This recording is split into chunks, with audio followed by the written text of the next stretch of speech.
મંગલમ ભગવાન વીરો મંગલમ ગૌતમ પ્રભુ મંગલમ સ્થૂલીપત્રાદ્યા જૈનો ધર્મોસ્તુ મંગલમ. આપણે અહીંયા સુધી આરંભિક ક્રિયા સુધી થઈ ગયું હતું. હવે સાતમી પારિગ્રહિકી ક્રિયા આપણને સ્ટાર્ટ કરવાનું છે. સાતમી ક્રિયા છે પારિગ્રહિકી ક્રિયા. એના બે પ્રતિભેદ છે, જીવ પારિગ્રહિકી ક્રિયા અને અજીવ પારિગ્રહિકી ક્રિયા. ફર્સ્ટ ઓફ ઓલ, પરિગ્રહ એટલે કે શું?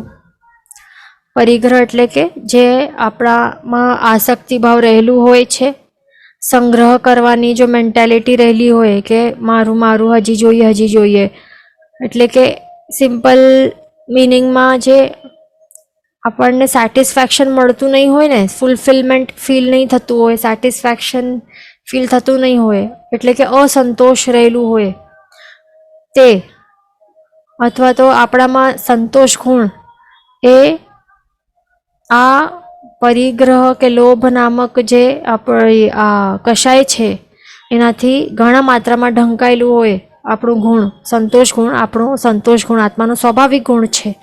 તો તે ઘણી માત્રામાં લોભ કષાય ચારિત્ર મોહનીય કર્મ દ્વારા એ ઢંકાયેલું હોય તો પછી શું થાય?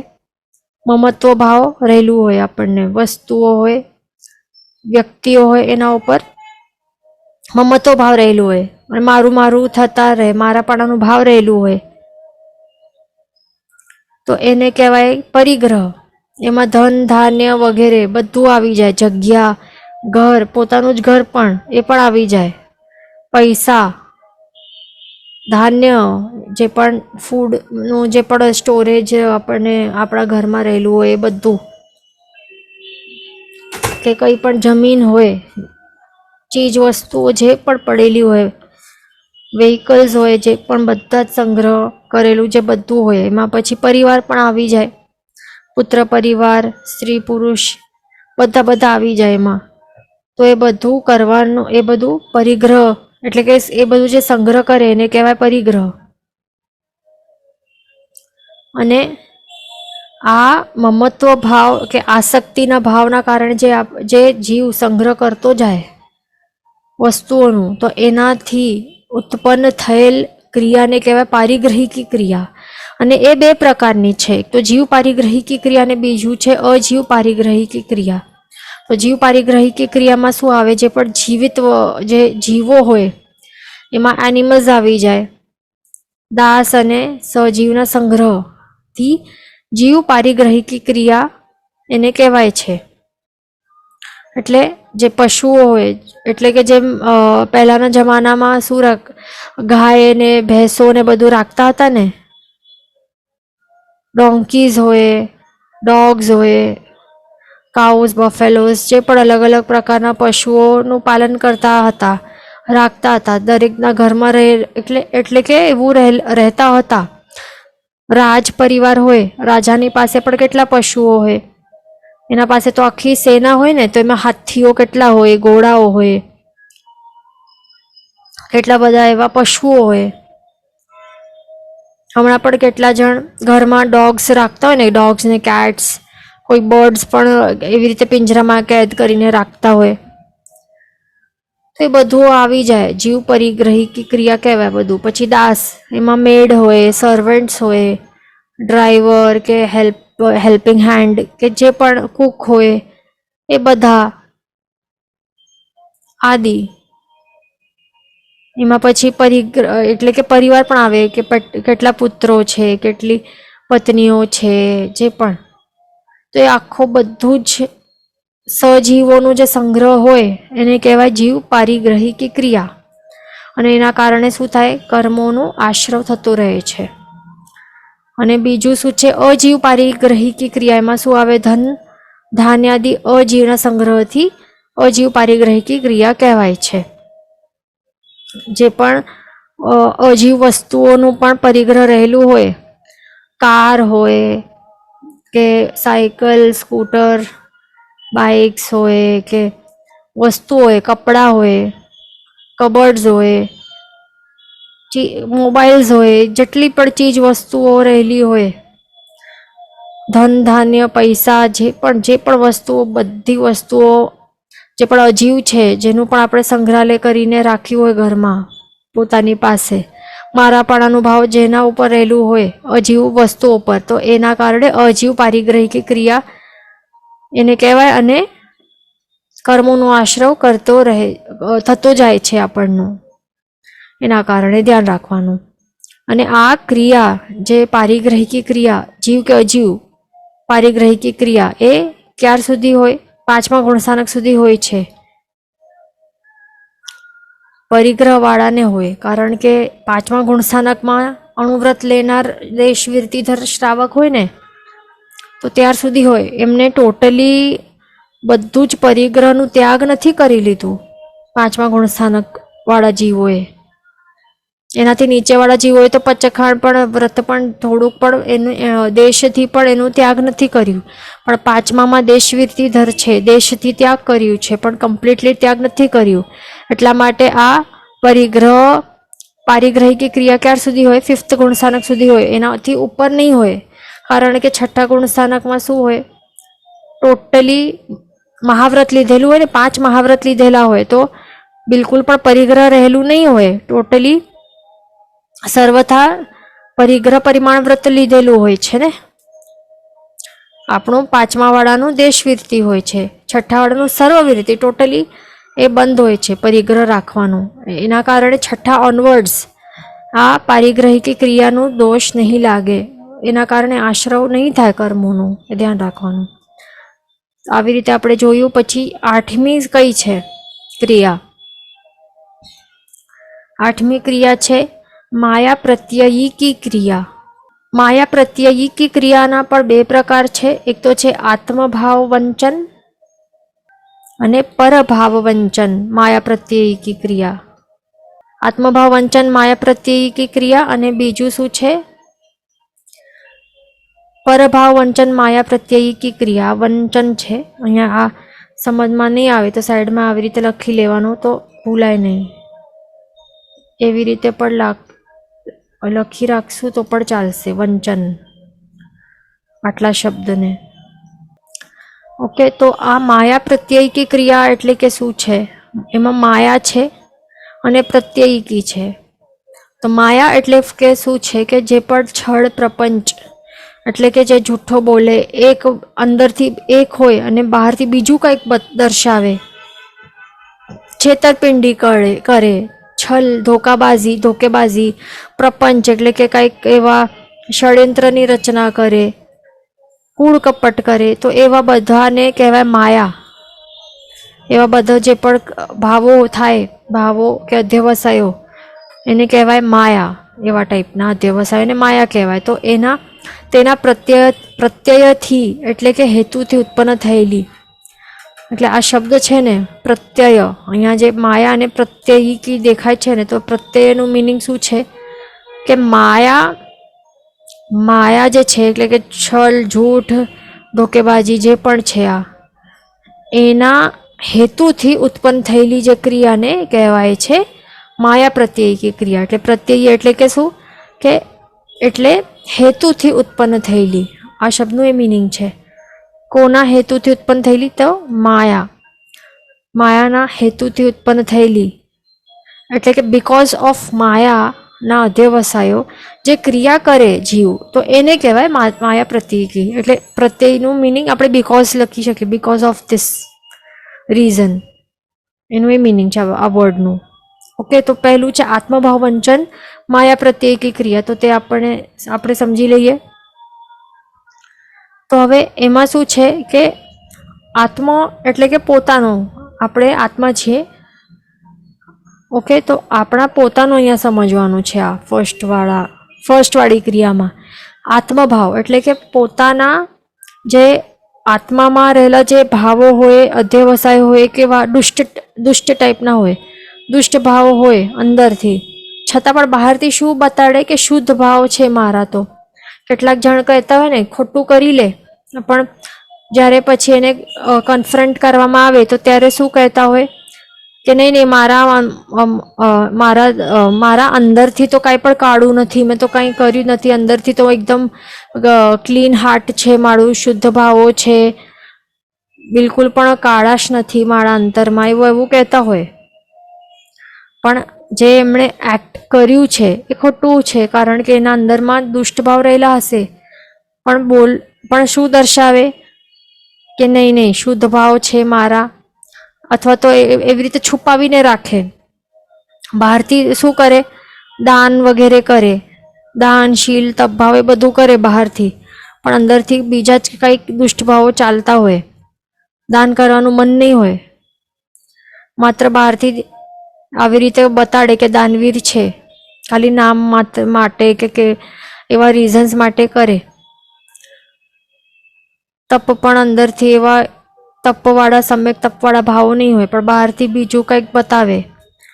એટલે એક્ઝામ્પલ્સ છે આ, કે અંદરથી જૂઠો હોય અને બહારથી મીઠો મીઠો હોય, એવી રીતે સ્માઇલિંગ ફેસ રાખીને સ્વીટ સ્વીટ વાતો કરે, જે પણ હોય, તો એ પોતાના આત્મામાં પોતાના હૃદયમાં રહેલા એવા અશુભ ભાવો હોય તો તે છુપાવીને બહારથી શું બતાડે, શુભ ભાવ છે એના શુદ્ધ ભાવ છે એ બતાડે. તો એને આત્મભાવ વંચન.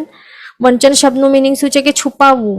આ શબ્દનું મિનિંગ શું છે, છુપાવવું. તો શું છુપાવવાનું છે, આત્મભાવ એટલે પોતાના આત્મામાં, એટલે પોતાના અંતરમાં રહેલા જે રિયલ દુષ્ટ ભાવો, અંદરથી દુષ્ટ ટાઈપના ભાવો છે, તો એ છુપાવવા, અને બહારથી બીજું કંઈ બતાડવું એટલે માયા. અને પ્રત્યેકી એટલે કે એના હેતુથી ઉત્પન્ન થયેલી એવી ક્રિયા, એને કહેવાય આત્મભાવ વંચન માયા પ્રત્યેકી ક્રિયા. હવે સેકન્ડ શું છે, પરભાવ વંચન માયા પ્રત્યેકી ક્રિયા. એટલે કે શું, પર એટલે કે બીજાના, ભાવ એટલે કે બીજાના કંઈક એવા કરેલું કાંઈ પણ ગડબડવાળું વર્તન કે અશુભ ભાવો. અને વંચન એટલે કે શું, છુપાવવું. વંચન એટલે છુપાવવું. તો બીજાના એવા કંઈક કૃત્યને છુપાવવું, એવા ટાઈપનું માયા કરવું, અને એનાથી ઉત્પન્ન થયેલી એવી ક્રિયા, એના હેતુથી ઉત્પન્ન થયેલી ક્રિયાને કહેવાય પરભાવ વંચન માયા પ્રત્યેકી ક્રિયા. ઓકે, તો એવા શું હોય, એક્ઝામ્પલ્સ માટે બતાડેલું છે કે ખોટી સાક્ષી, ખોટા લેખ આદિ કરવા. એટલે કે શું, હવે ખોટી સાક્ષી એટલે કે શું, આપણે પોતે અહીંયા છીએ, આપણે વિટનેસ તરીકે આપણે ઊભા થઈ ગયા, અને શેના માટે વિટનેસ, સમજો કે કંઈક એવું ટ્રાયલ ચાલી રહેલું છે કોર્ટમાં, એક અહીંયા ક્રિમિનલ છે, કંઈક એણે દુષ્કૃત્ય કર્યું છે, પણ આપણે ખોટી સાક્ષી પૂરવા આપણે આવી ગયા, એટલે શું થયું, આ ક્રિમિનલ છે આ, તો એની આપણે ખોટી સાક્ષી આપવા, રોંગ એટલે કે ખોટું, આપણે લાઈક જે સાચું છે તે આપણે નથી કહેતા, એનું જે ખોટું જે કૃત્ય છે એ છુપાવી રહ્યા છે. એટલે કે પરભાવ એટલે કે બીજાના જે દુષ્ટ ભાવો છે, દુષ્ટ કૃત્ય છે. વંચન એટલે છુપાવવું, એવા ટાઈપનું માયા કરવી, ખોટી સાક્ષી આપણે આપી કે નહીં આ તો બરાબર કર્યું, એણે તો કાંઈ ક્રાઇમ કર્યું જ નથી આ ક્રિમિનલે, તો એવી રીતે ખોટી સાક્ષી પૂરીએ આપણે, તો ખોટા લેખ આદિ કરાવીએ, એટલે કે ખોટા ડોક્યુમેન્ટ્સ આપણે એડિટ કરીને બીજું કંઈક બનાવીએ. કોઈક જે બનાવતા હોય ને એવા જે પેપર્સ બનાવતા હોય, સમજો કે કોઈક એવા હોય ને વિલ બનાવતા હોય, તો વિલમાં બધું ગડબડ કરી નાખે, કે ખોટા ડોક્યુમેન્ટ્સ બનાવે, તો એવી રીતે ખોટા લેખ, કોઈ પણ ટાઈપના ખોટા લેખ આવી રીતે કરીને જોબ મેળવવું કે કંઈ પણ, ક્યાં પણ આ એક્ઝામ્પલ્સ છે. તો કંઈ પણ ખોટા લેખ વગેરે, આ બે જ વસ્તુ નહીં, જે પણ બીજાના આપણે જે પરના ભાવો, જે બીજાના ભાવો આપણે છુપાવ્યા, તો એ બધા એક્ઝામ્પલ્સ એમાં સમજી લેવાનું. તો આપણે એ કરીએ તો એને કહેવાય પરભાવ વંચન માયા પ્રત્યેકી ક્રિયા. એવી રીતે કર્મોનો આશ્રવ ચાલતું રહે, એના કારણે એ ધ્યાન રાખવાનું. પછી શું છે, આ 7મા ગુણ સ્થાનક સુધી રહેલી છે આ ક્રિયા.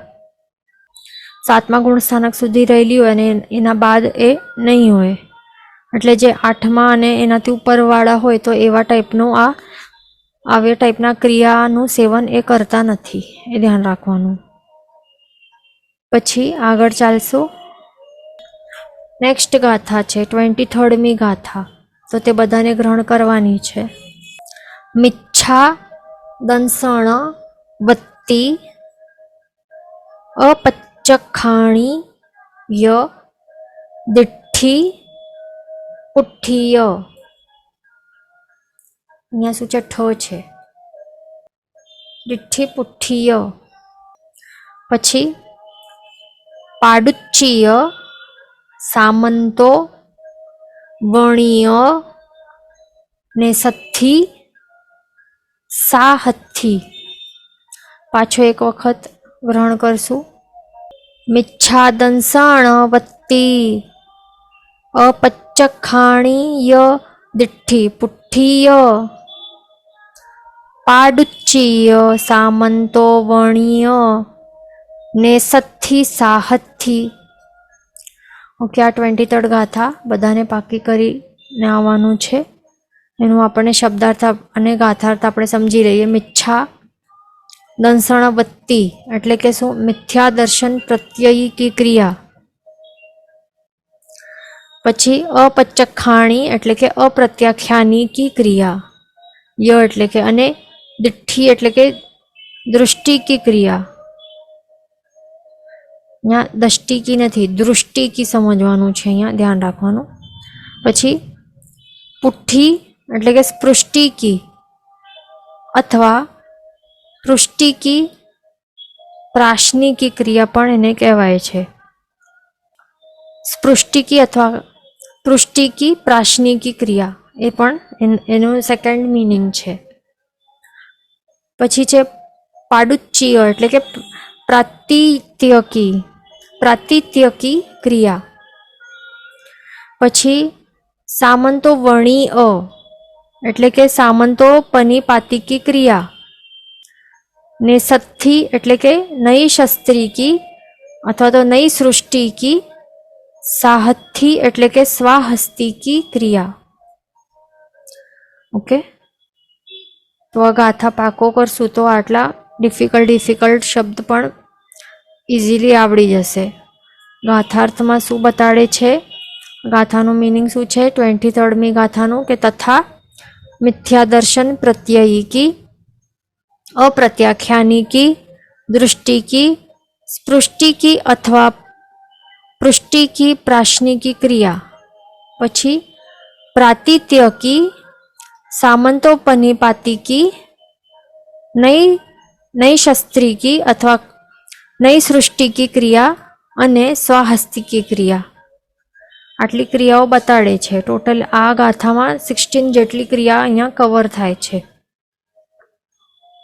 પહેલી 22મી ગાથામાં કેટલી ક્રિયાઓ થઈ હતી? 22મી ગાથામાં 8 ક્રિયાઓ થઈ હતી. હવે આ 23મી ગાથામાં હજી 8 ક્રિયાઓ કવર થશે એટલે ટોટલ થશે 16 ક્રિયાઓ.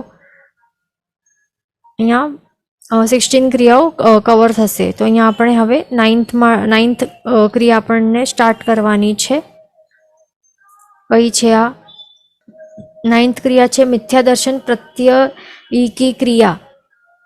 મિથ્યા દર્શન પ્રત્યયી ક્રિયા એના પણ હવે 2 પ્રકાર છે.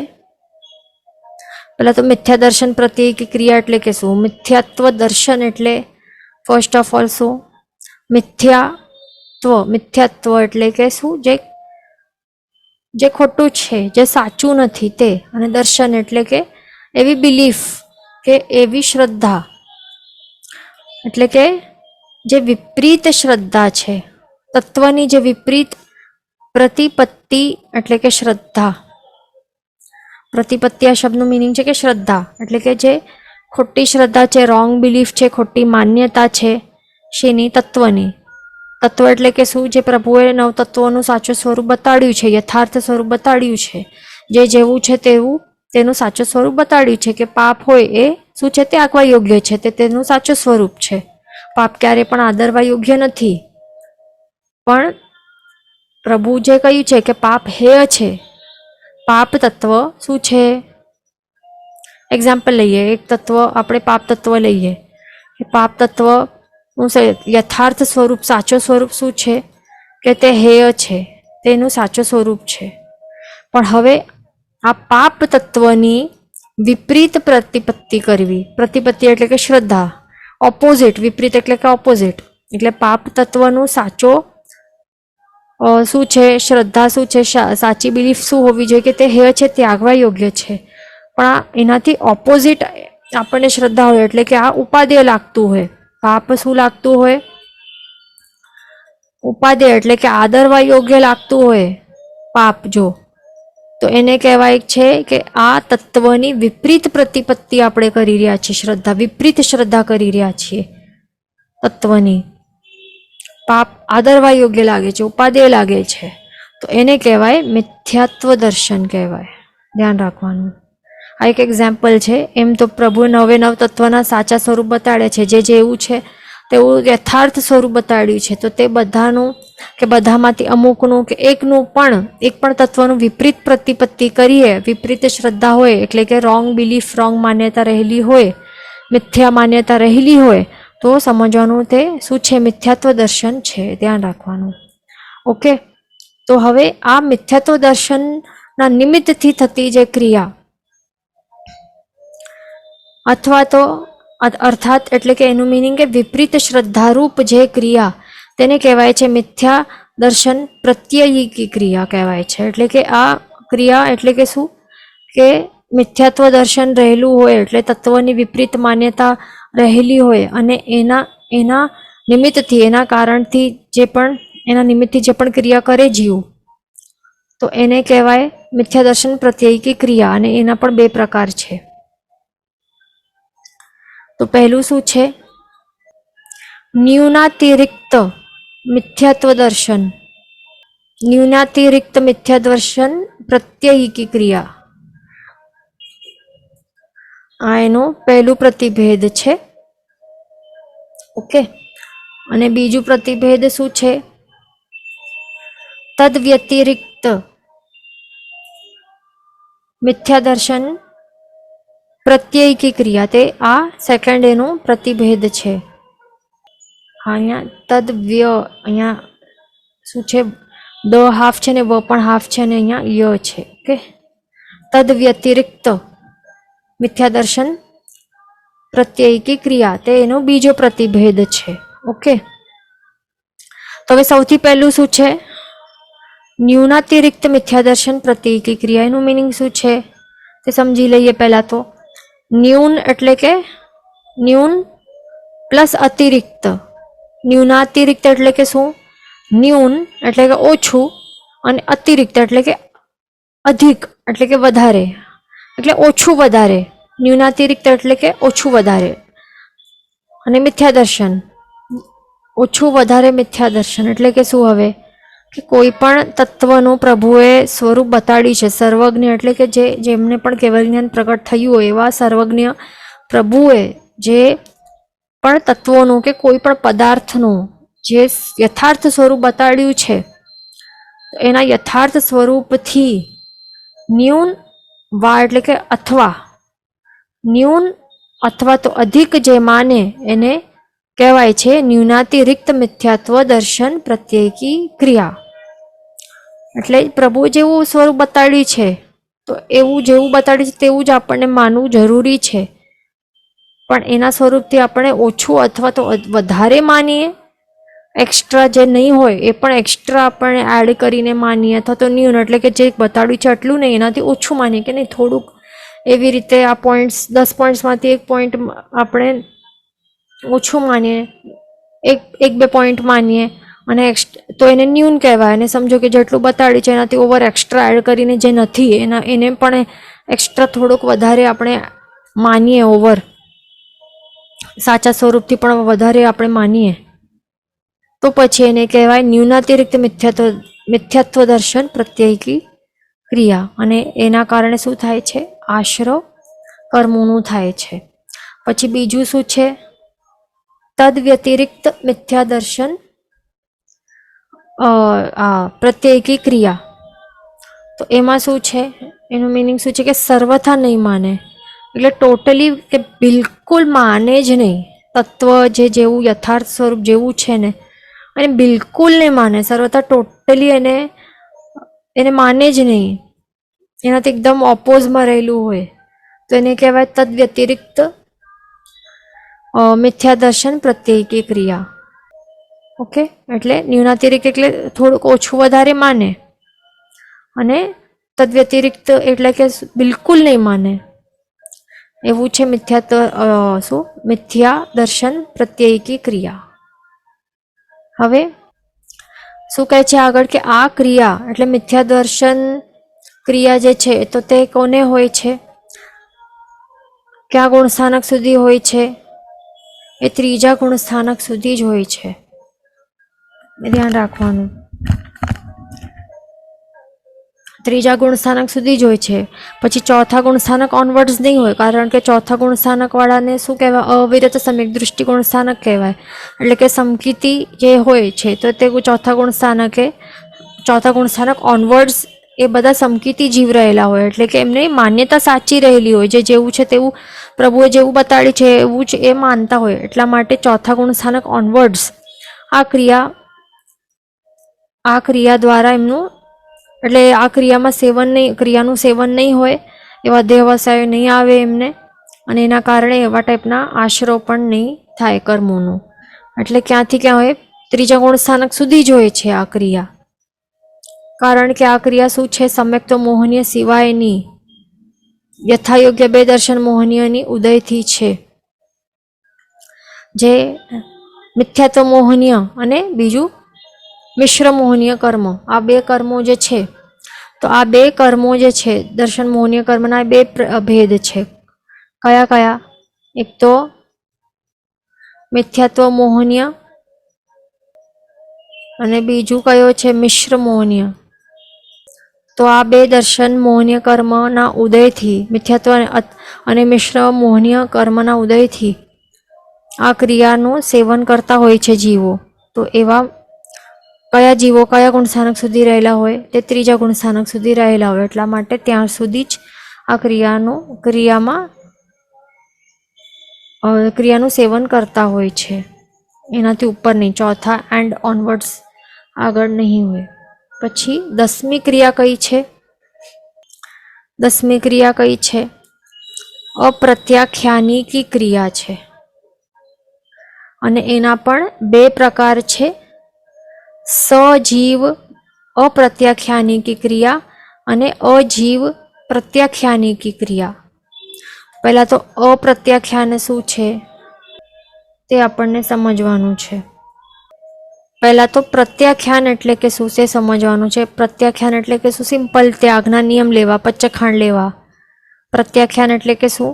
ત્યાગનો નિયમ કે પચ્ચખાંડ જે લે તો એને કહેવાય પ્રત્યાખ્યાન, પણ એ નહીં કરે તો એને કહેવાય અપ્રત્યાખ્યાન. હેય વસ્તુના પ્રત્યાખ્યાન વિના જે ક્રિયા લાગે તે અપ્રત્યાખ્યાનીકી ક્રિયા. જે પણ હેય વસ્તુ છે, જે ત્યાગવા યોગ્ય વસ્તુઓ છે, તો એક્ઝામ્પલ આપણે શું લઈએ? અભક્ષ્ય વસ્તુઓ હોય એ ખાવી નહીં જોઈએ ને, એ હેય છે બધું.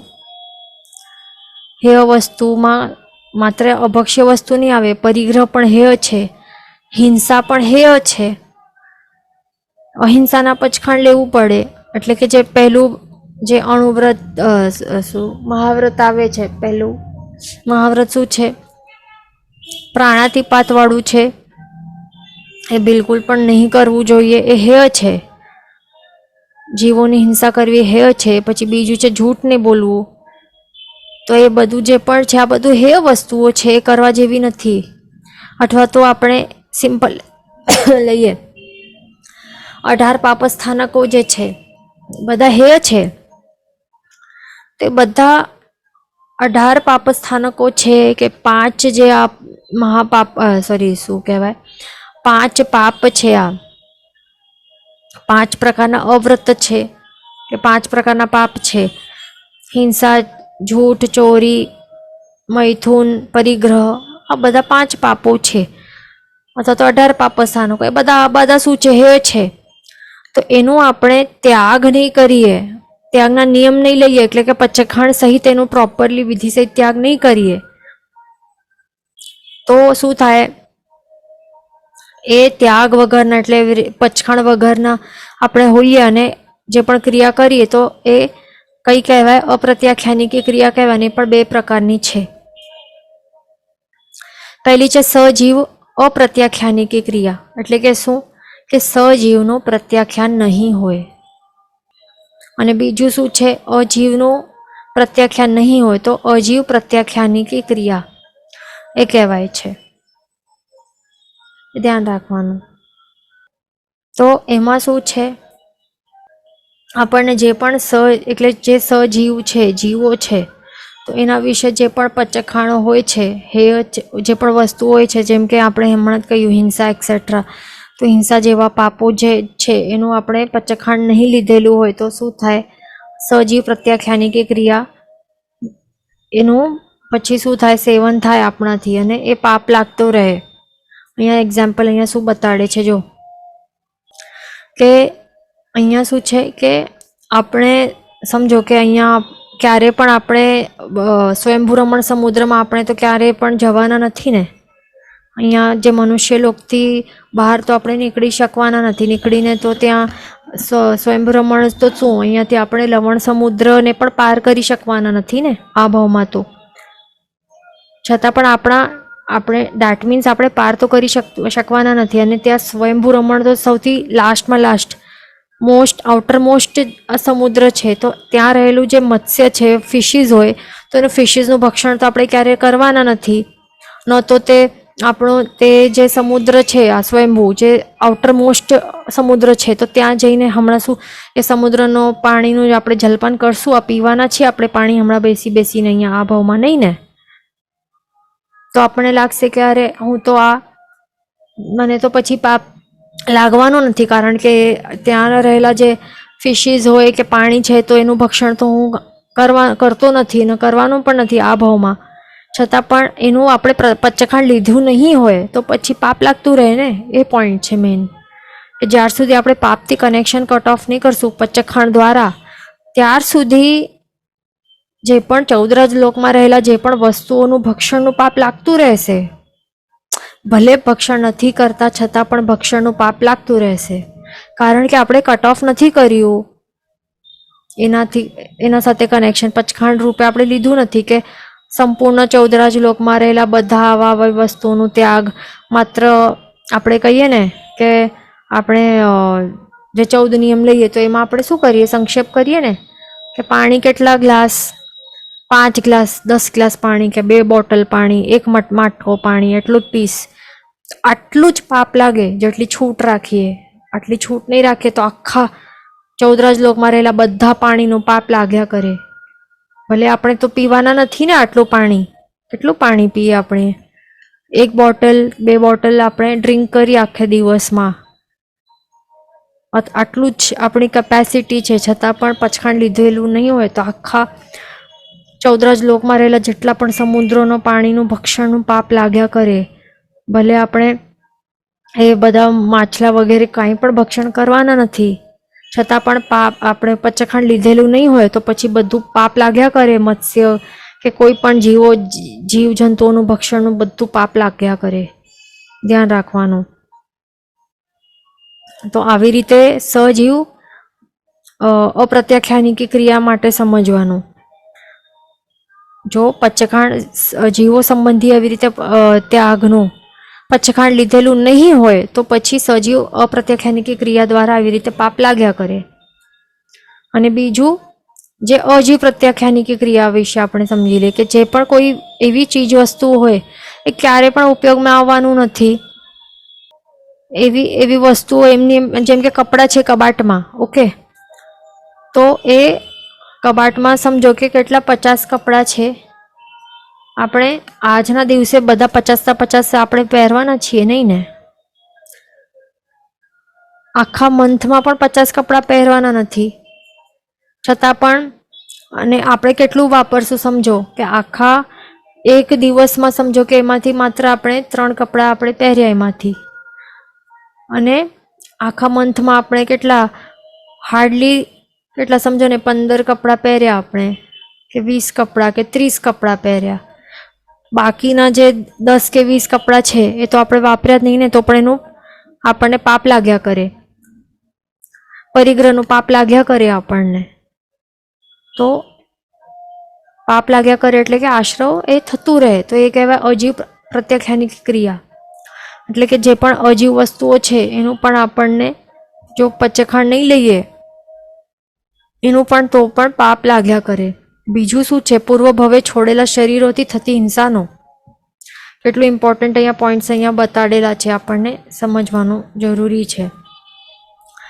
આપણે પૂર્વ ભવો કેટલા કર્યા છે, આપણું કે શું આ પહેલું ભવ થોડી છે.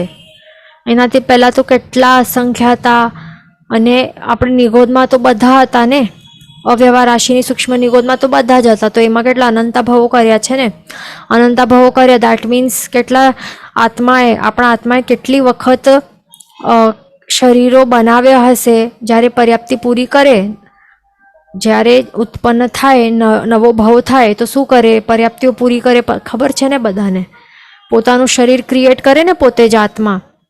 તો અનંતા ભવો કર્યા છે આપણે બધાએ આ અવ્યવહાર રાશિની સૂક્ષ્મ નિગોદમાં.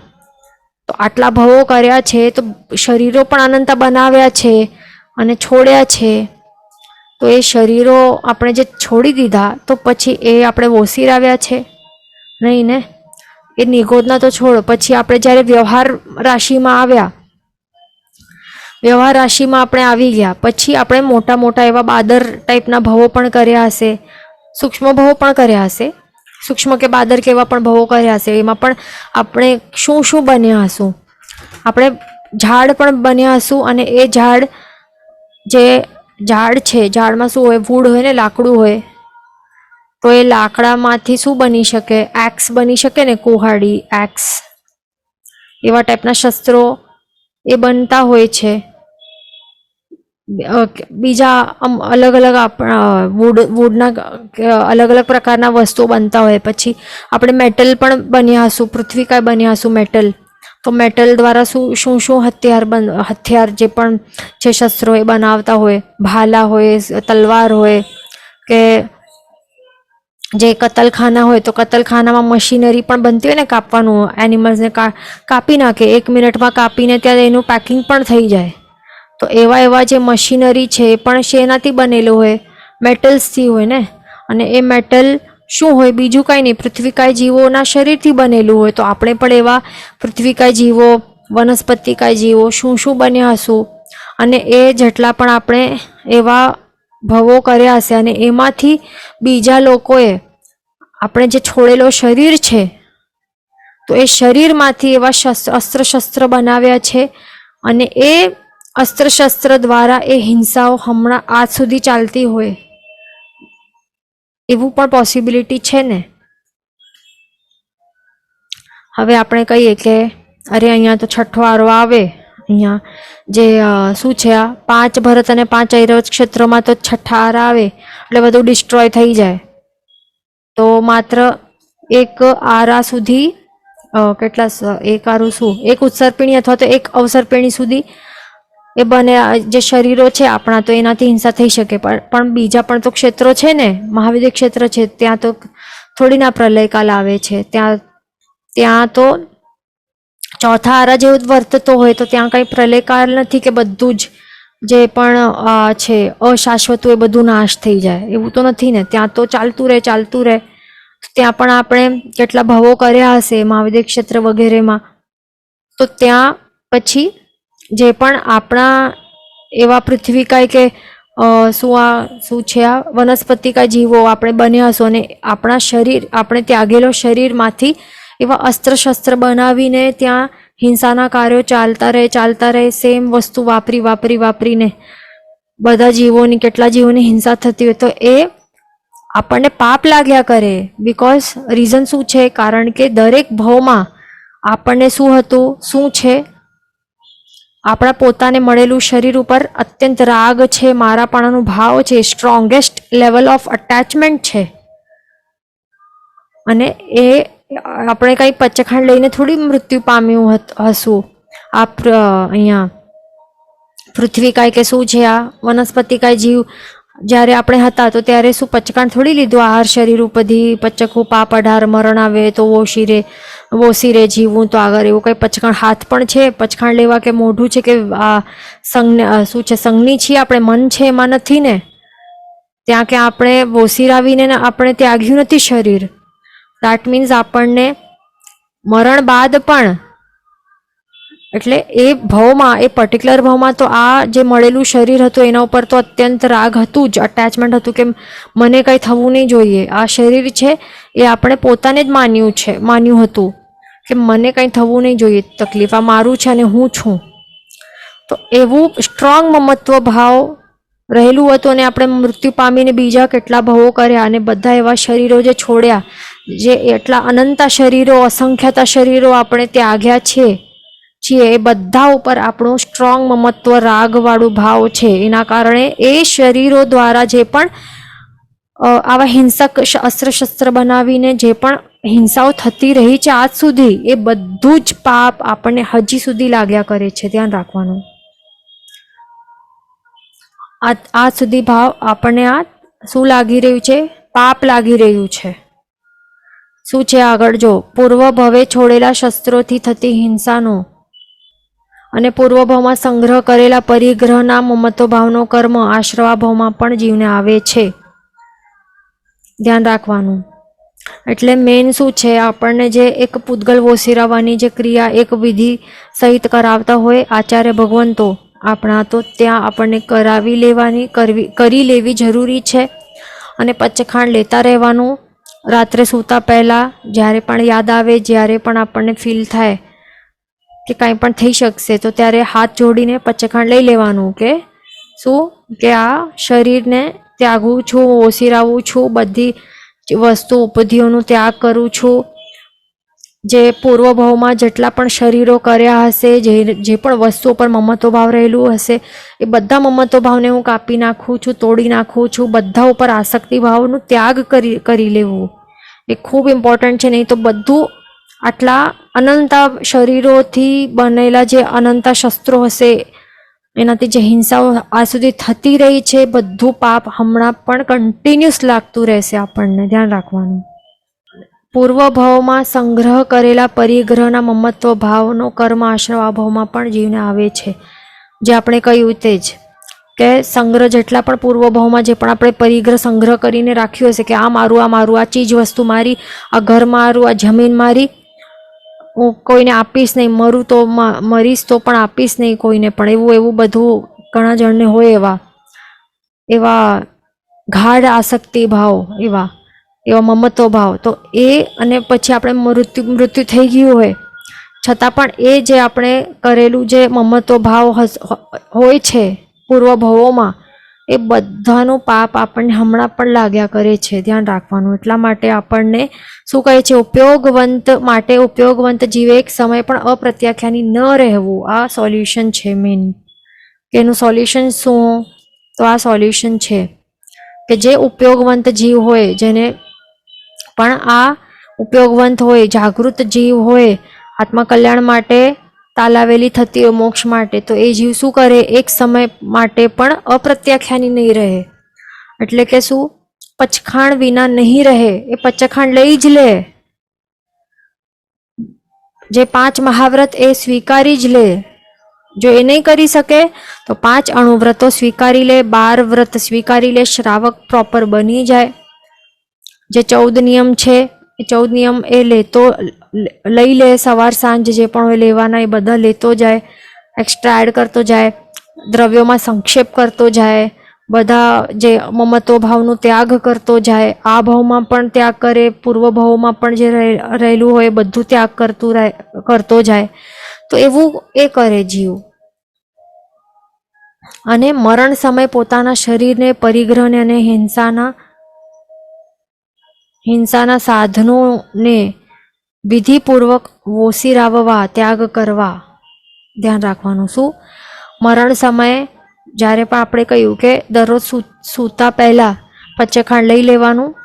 મરણ સમયે પણ હાથ જોડીને, તો જ હમણાં રોજ પ્રેક્ટિસ હશે તો જ મરણ સમયે આ યાદ આવે ને, આ પચખાંડ લેવાનું છે મને, નહીં તો થોડી ના યાદ આવે. રોજ પ્રેક્ટિસ નહીં હોય તો પછી ઓટોમેટિકલી કાંઈ મૃત્યુ સમયે આ બધું યાદ આવે કે નહીં, મને પચખાંડ લેવાનું છે? નહીં આવે ને યાદ. ત્યારે તો હાય હોય થતું રહે, અરે મરું છું, અરે આનું શું થશે, તેનું શું થશે, આજે છોડીને જવાનું છે એનું શું થશે, વસ્તુઓનું, વ્યક્તિઓનું. તો ત્યારે એવા બધા થોટ્સ આવે. એટલે રોજ પચખાંડ લેવાનું પ્રેક્ટિસ રાખવાનું, તો મરણ સમયે પણ આ પચખંડ લેવાનું યાદ આવી જાય ને દરરોજ અટેચમેન્ટ ધીરે ધીરે ઓછા કરતા જવાનું. જે રાગ વગેરેના અટેચમેન્ટ્સ છે ને, તો એ જે પણ વસ્તુ અને વ્યક્તિઓથી, પરિવારવાળાથી, એ ઓછા ઓછા કરતા રહેવાનું છે આપણને બધાને. આ બહુ ડિફિકલ્ટ ટાસ્ક છે, પણ આપણા આત્મકલ્યાણ માટે જ છે. આ રાગ બધું ઓછો કરતા જવાનું. તો પછી એવી રીતે દરરોજની પ્રેક્ટિસ હશે ને, તો જ કંઈ મરણ સમય પણ આ ઇઝીલી થઈ શકશે. સૌથી મેન તો પોતાનું જે શરીર મળેલું છે, શરીર ઉપર જ અટેચમેન્ટ આટલું છે આપણને, એ જ આપણને સૌથી મેન. આ શરીર ઉપર રહેલા અટેચમેન્ટના કારણે જ દરેક ભાવમાં શરીર મળતા જાય છે. ભવો એટલા માટે તો ભવો મળે છે ને, નવા નવા શરીર મળતા જાય છે. તો શરીર ઉપર અટેચમેન્ટ આપણને તોડવાનું છે. સૌથી challenging task, most difficult task છે. તો તે કરશું તો જ આપણને મોક્ષની અવસ્થાની પ્રાપ્તિ થઈ શકે, નહીં તો નહીં થઈ શકશે. જે પણ પરિગ્રહ અને હિંસાના સાધનો છે એને વિધિપૂર્વક વોસીરાવા, ત્યાગ કરવા જરૂરી છે આપણને. બધું જ પચખંડ લઈ લેવાનું, ધ્યાન રાખવાનું.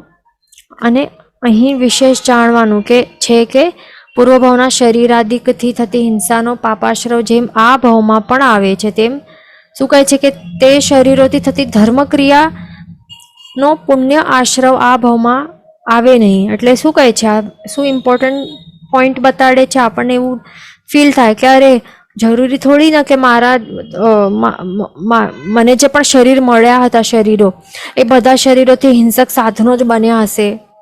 એવું પણ હોઈ શકે છે ને કે મારા શરીર દ્વારા, મને મળેલા શરીર દ્વારા પ્રભુની મૂર્તિ, પ્રભુની પ્રતિમા, પ્રભુનું દેરાસર એ પણ બનાવ્યું હોય, અથવા તો ચોપડીઓ જેમાં પણ આપણા ધાર્મિક પુસ્તકો છે, એ લાકડાથી, એ પેપરથી, એવા પેપર ક્રિએટ કર્યા હશે કે જેમાં આપણું જે સમ્યક શાસ્ત્ર જ્ઞાન લખેલું હોય છે. ઉપકરણો બન્યા હશે મારા શરીર દ્વારા. તો પછી મને પુણ્ય થતું રહે ને? તો એ શા માટે પુણ્ય નથી લાગતું મને? એવું ક્વેશ્ચન આવી શકે છે. તો એ નહીં લાગે, પુણ્ય નહીં, આપણને પુણ્ય આશ્રવ આભામાં નહીં આવે. તો એનું રીઝન શું છે? કારણ કે આપણી એક કેવી પ્રવૃત્તિ છે આપણા બધાની, કંઈક શું આપણું ધાર્મિક તરફ ઓટોમેટિક ઇન્ક્લિનેશન ક્યાં જાય છે? પાપ વૃત્તિ તરફ જ રહેલું હોય છે ઓટોમેટિક ઇન્ક્લિનેશન. અને જ્યાં મહેનત કરવી પડે છે, જે પ્રયત્ન કરવું પડે છે, તે શું છે? તે ધાર્મિક ક્ષેત્રમાં મહેનત કરવી પડે છે. બરાબર ને? શું છે આ? સમજવા જેવી વસ્તુ છે આ પોઈન્ટ. કે એક તો પાપ છે અને બીજું છે ધર્મ છે. તો આપણું ઓટોમેટિકલી વિધાઉટ એની પ્રયત્ન કર્યા વિના ઓટોમેટિકલી આપણી પ્રવૃત્તિ ક્યાં જાય છે? પાપમાં થાય છે ને કન્ટિન્યુઅસ. કઈ મહેનત કરવી પડે છે?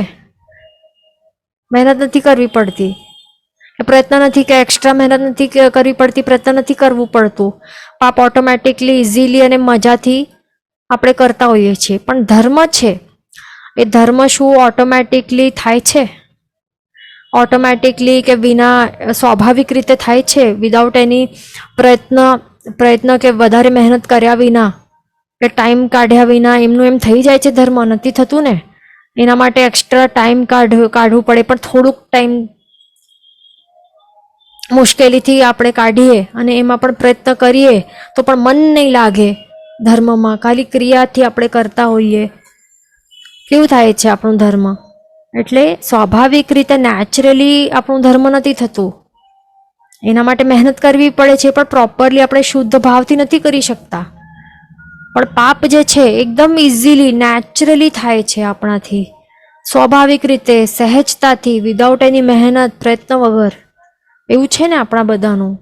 તો આ જ કારણ છે કે આપણો સ્વભાવ જે છે ને, કે વિભાવ દશામાં આટલા આપણે આ ગાઢ છે વિભાવ દશા, કે આપણે બધા પાપ પ્રવૃત્તિવાળા જ છીએ. અનાદિકાળથી પાપ પ્રવૃત્તિવાળા જ છીએ. આપણા જે અનુમોદનાના ભાવો છે ને, એ શેમાં જાય છે? પાપ ક્રિયામાં જ કરતા હોઈએ છીએ વધારે. એના કારણે જે પણ શરીર જે પણ અનાદિકાળથી જેટલા પણ શરીરો કર્યા છે એમાંથી જે પણ હિંસક વસ્તુઓ બનાવ્યા છે તો એ બધાનું આપણને અનુમોદનાનું પાપ લાગ્યા કરે છે. એના સેમ આ જ રીઝન છે. અને જે પણ ઉપકરણો કે ધાર્મિક વસ્તુઓ કે જે પણ એવા સારી વસ્તુઓ બનાવી હશે ને તો એનું પુણ્ય કંઈ લાગતું નથી આપણને. કારણ કે શું પ્રવૃત્તિ કેવી છે, વૃત્તિ પ્રવૃત્તિ પાપવાળી છે.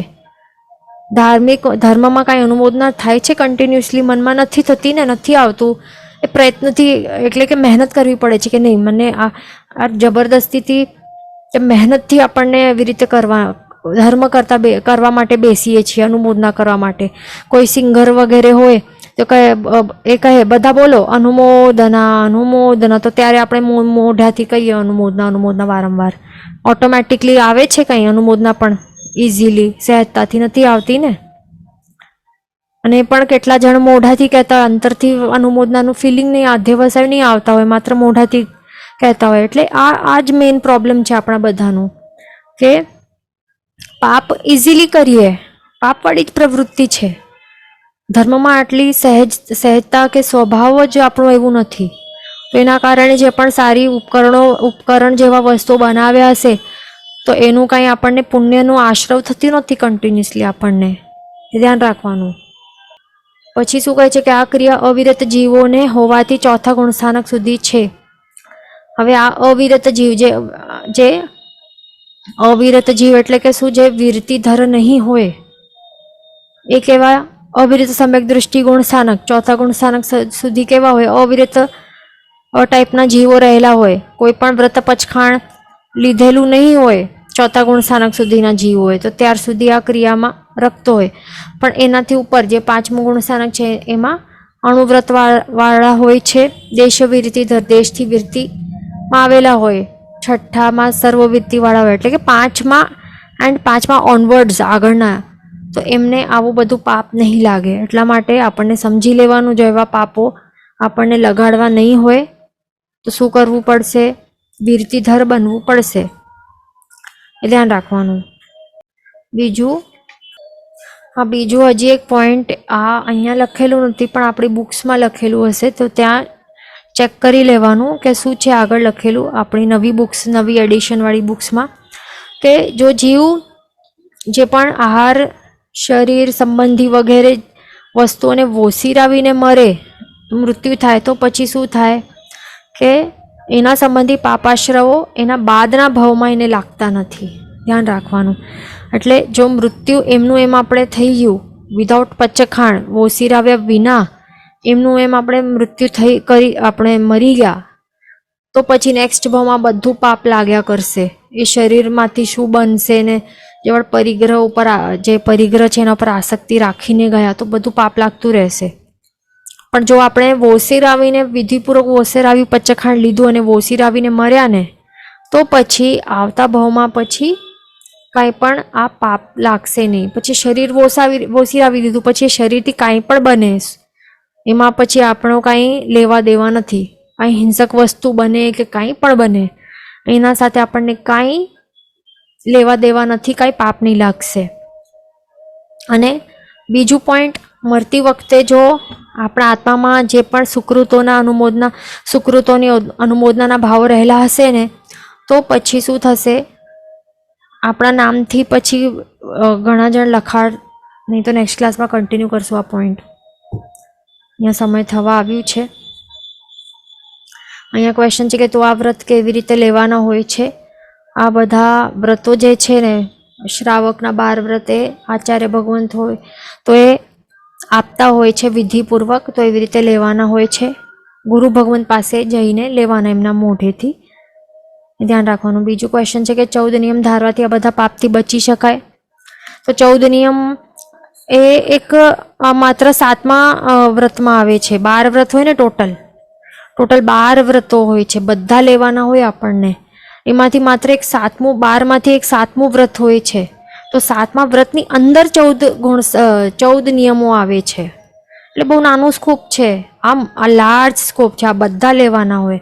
એમ તો 5 મહાવ્રત લેવા કમ્પલસરી હોય, એ નહીં લેવાય તો 12 વ્રત શ્રાવકના લેવાના. અને એની અંદર 7મા વ્રતની અંદર 14 નિયમ આવે છે. એટલે માત્ર 14 નિયમથી કાંઈ નથી થતું. 12 વ્રત 5 મહાવ્રત એ નહીં થાય તો 12 વ્રત લેવા પડે. અને આ તો આ વળી અલગ વસ્તુ છે કે જે પચખાણ લેવું પડે, આ અલગ પચખાણ છે. આ 12 વ્રતની અંદર નથી આવતું કે 14 નિયમમાં નથી આવતું. આ પૂતગલ વોસીરાવાની ક્રિયા હોય કે જે મરણ વખતે જે લેવાનું હોય પચખાણ, એ વળી અલગ પચખાણ છે. તો એ આ વ્રતોમાં નથી આવતું, એ અલગ આ સમજવાનું છે આપણને. નેક્સ્ટ ક્લાસમાં જોઈ લેશું. જેનું વચન વિરુદ્ધ બોલાય તો મિચ્છામિ દુક્કડમ સર્વમંગલ માંગલમ સર્વકલ્યાણ કાरणम પ્રધાનમ સર્વધર્માણમ જનમ જયતિ શાસનમ પ્રણામ.